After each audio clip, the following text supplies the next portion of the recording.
Guys, what is going on today? My name is Cherry Slayer. Today we are back on Forza Motorsport 6 doing another Time Attack Tuesday. And today we are driving my beat up Mini Cooper. Well, at least it's supposed to look beat up. It's not quite finished yet. I forgot to work on the front bumper and all that stuff. And yes, before you guys comment, I do know rust doesn't happen symmetrically on both sides, so leave me alone. I'm OCD, okay? Sorry. I've had like 4 monsters today, so I'm feeling pretty good. Did you know that the original Mini Cooper has been criticized for its safety and security and all that shit? And in response to this, the creator said, "I have created a car with good brakes and control. If people have accidents with this car, it's their own fault." He sounds really caring, right? He sounds like my kind of dude. So yeah, today we are going around the Nürburgring, and the car must be B-Class, and it must remain in the stock drivetrain, which means this thing has to stay front-wheel drive. I don't imagine it's going to be as fast as the Skyline, but I absolutely love this car, and I wanted to build it, and yes.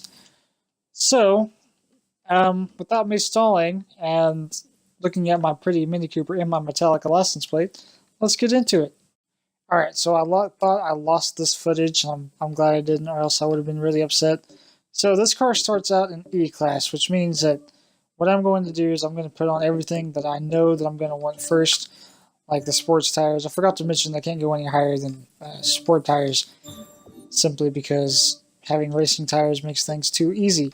So obviously for maximum grip and for maximum lateral G's, we're going to max out the tire widths. Now, normally what I would do is leave the front tires a little bit bigger than the rear tires, but, you know, this is a Mini Cooper. It's got to be different, right?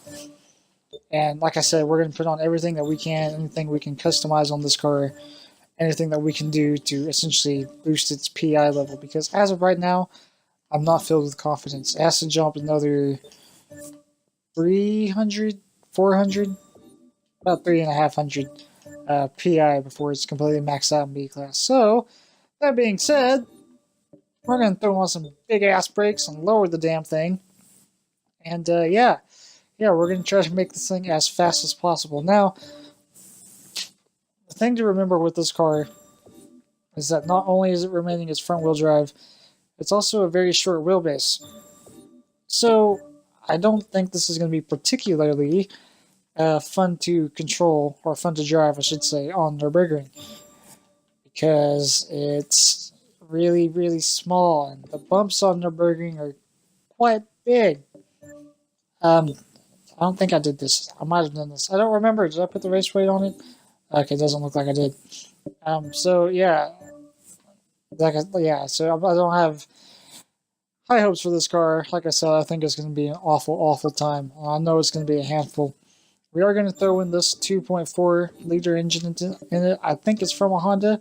If you guys could correct me if I'm wrong, I'd like to know, because I have no idea, no clue. And it doesn't look like we're going to be able to do too much with the engine, because as soon as you start throwing power on it, the PI starts going up really quick. Oh dear, that's not good. That's not good. It's going to be one of these cars. It's going to be one of these cars where we have to fiddle around with all of our parts and bits and change everything around if we can't get it to max out. So, this could be interesting. What do I have to take off? Do I have to take you off?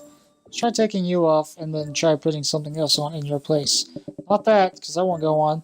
I put you on? Nope. How about you? Nope. You?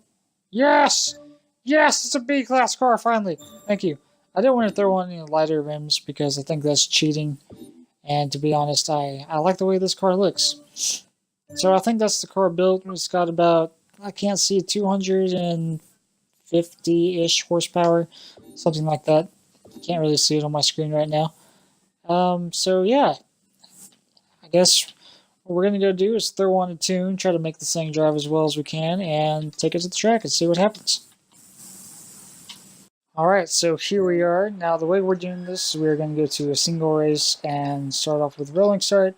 Now rolling start, as soon as you get control of the car, can be really interesting. As you guys will see right here, as soon as it counts down to go, I don't have control of it until like a good half second later. which is really, really annoying because this car likes to spin its wheels out. So yeah, this could be interesting. Now, much like with the GTR, the rear tires are going to be colder longer than the front ones are, simply because, well, the front ones are doing all of the work. Duh, it's physics, that's how it works. So we're going to try to take it a little bit easy until those get up to good operating temperature. But really what I'm noticing right now that it's not too bad. I mean, I probably have a little bit too stiff and probably should soften it a little bit, but no, I'm not too upset with the way it's driving for right now. I mean, I went and tuned it a little bit. I did test drive it for about 5 minutes before I decided to do this. And yeah, I think we got a little bit of air there too. The flying Mini Cooper! It handled that really well too. I was very, very happy. This fluke plot section is a really fun part of the racetrack.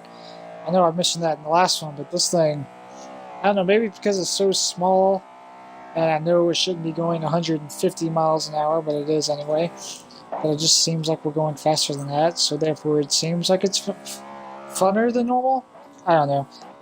I might just be acting crazy. That's very much so a possibility, guys. You guys never know. Now, it's got really, really slow turning. I have noticed that. But it looks like we got that slowed down enough and turned in enough just barely to get the apex. And we're off-roading a little bit right there. It's alright.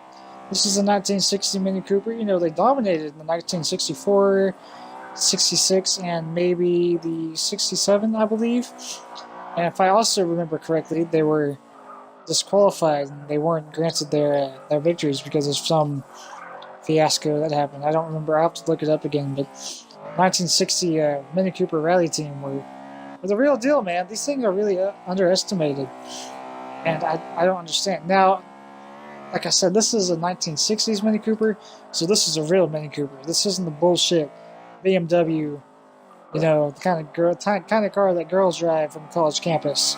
Like, paint them all pretty and pink and all that shit. Oh my god, we got a car! Sorry. We almost wrecked, and this car probably would have killed us.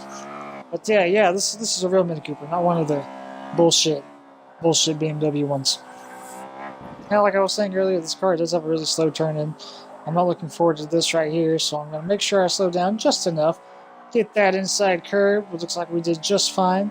You know, it's just sad that I got this thing through that a hell of a lot easier than the GTR. Or Skyline for all of you elitists. You know, technically those two are the same cars, just so you know. A GTR and R35 technically is a Skyline. The only reason why they don't use the name Skyline is because Nissan granted the name Skyline to Infiniti, because Infiniti now owns the title Skyline. So technically speaking, for all of you people who say the R35 is not a Skyline, you're fucking wrong. Just saying. Sorry.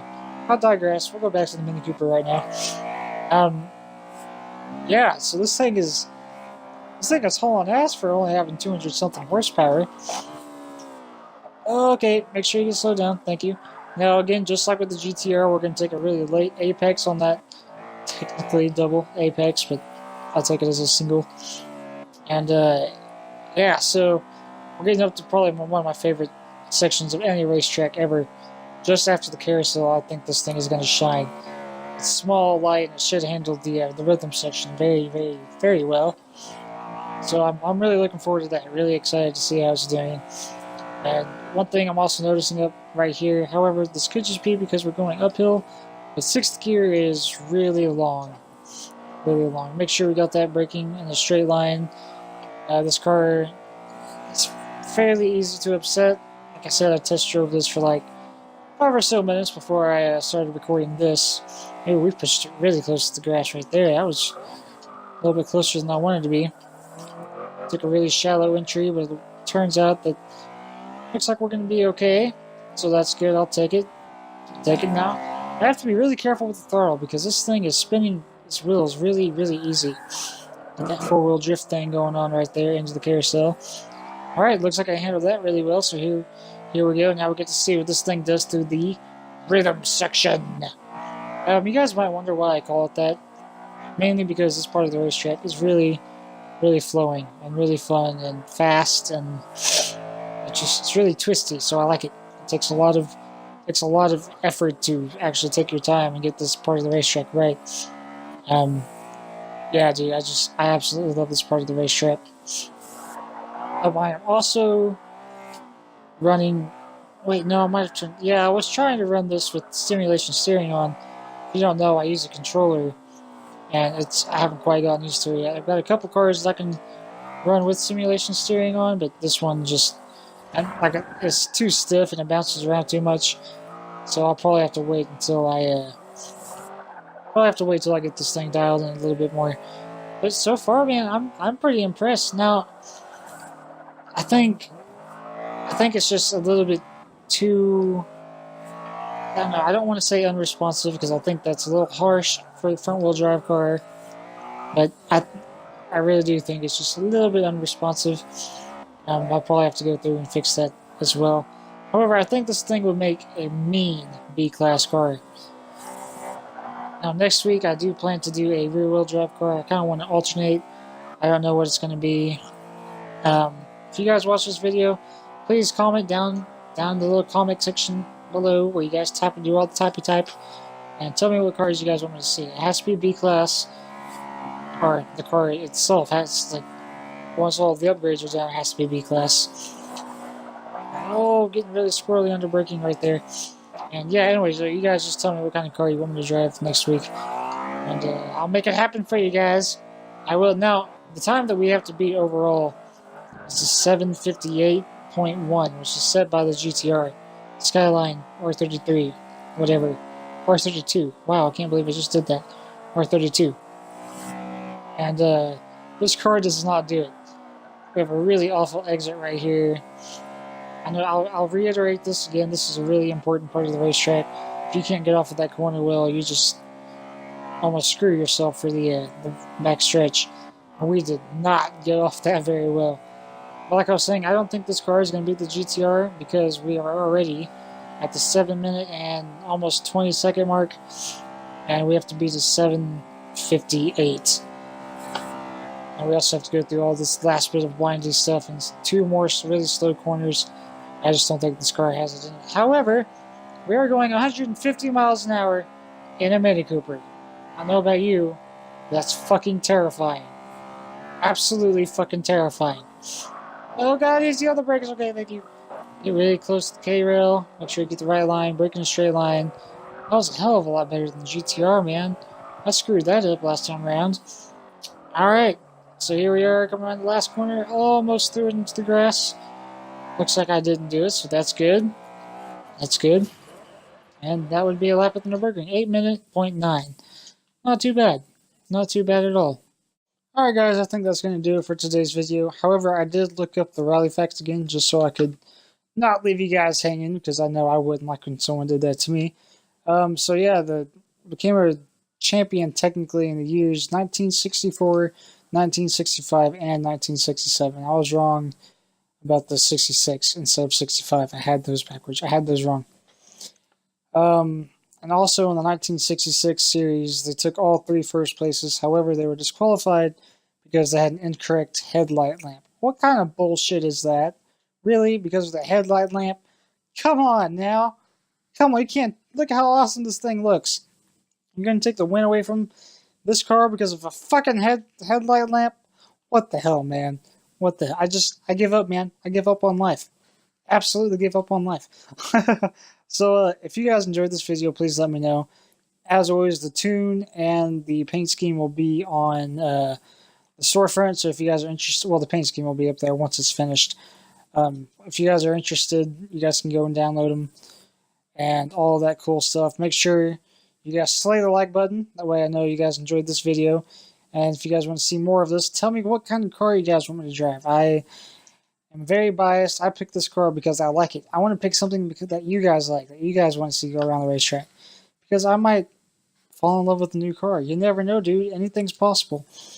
And as always, stay sideways and subscribe. I gotta see you guys tomorrow with I believe, I don't know, we'll be either on Forza 6 or Horizon 2 building some kind of stupid drift car. So yeah, I'll see you guys then. You guys take it easy.